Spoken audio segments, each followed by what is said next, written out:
4,000 Essential English Words. Book 6. Pollination.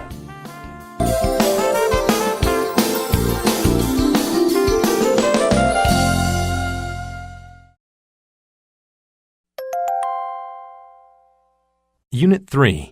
Word list. Absurd. If something or someone is absurd, they are ridiculous. That group of people making animal noises sounds completely absurd. Anemia. Anemia is a blood condition that causes a person to be pale and tired. When she first developed anemia, she became tired often. Aristocracy.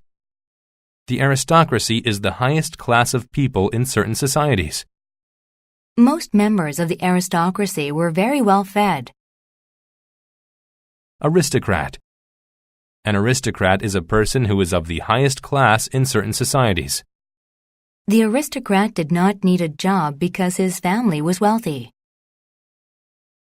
Attire. Attire is nice or special clothing. Everyone wore their best attire to the president's daughter's wedding.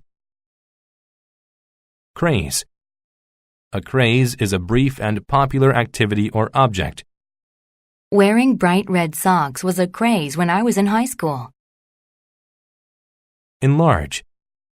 To enlarge something means to make it bigger. The classrooms were enlarged over the summer to make room for more students. Excess. An excess is an amount of something that is more than needed or wanted. Because it never got cold that winter, many stores had an excess of coats. Feminine. If something is feminine, then it has qualities that are commonly related to women. Many of the older people thought his long hair made him look too feminine. Hallmark. A hallmark is a unique characteristic of something. Different types of pasta and tomato sauces are hallmarks of Italian food. Pad. A pad is a thick piece of soft material used to protect or clean things. Football players wear shoulder pads to keep them safe. Predominant. If something is predominant, then it is the most important, common, or strongest. Before cars were invented, horses were the predominant method of travel. Reputable.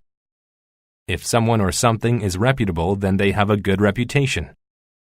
The service from the less than reputable company made her angry. Rouge. Rouge is a red powder or cream used as makeup on the cheeks or lips. Even when she didn't wear rouge, her cheeks appeared red. Signify. To signify means to be a symbol of something. A red octagon is used to signify to stop. Strap. A strap is a thin, long piece of fabric used to fasten, carry, or hold something. She put the strap of her purse over her shoulder and walked out of the door.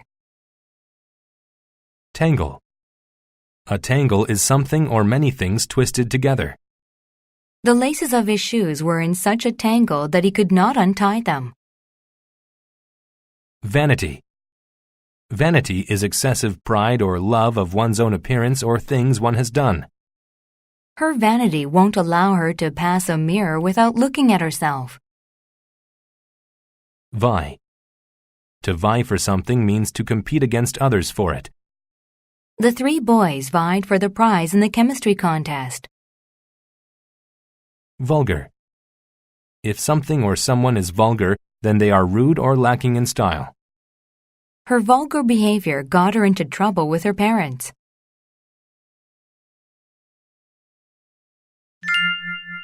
Dressed to excess. If you traveled back in time to the 1700s in Europe, you would laugh when you saw how the aristocracy dressed. Soon you'd realize, though, that the aristocrats of Europe were very serious about their appearance. The predominant style in women's attire was enormous dresses. They were often 3 times larger than the wearer. Ladies even used pads to enlarge the appearance of their hips and shoulders. On the other extreme, the aristocratic women made their waists appear extremely thin.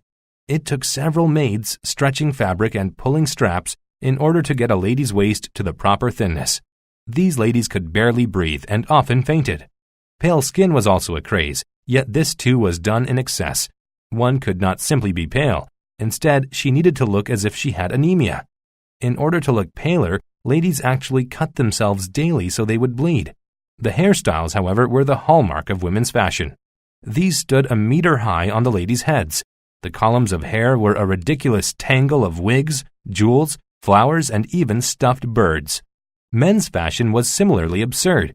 Today it would probably seem very feminine. Reputable men wore wigs of long curly hair. Their shoes had large soles or high heels so that they could walk high above the filth on the streets. Furthermore, just like the ladies, the men wore lipstick and put rouge on their cheeks. Their clothes were brightly colored, often purple and pink. They were made from the finest of fabrics and decorated with jewels and lace. The men vied with one another to see who wore the more expensive clothes, for the clothing signified his wealth and status. Both men and women spent huge amounts of money and time on how they looked. Though such vanity would seem vulgar today, 300 years from now, the fashions of our time might also seem completely ridiculous.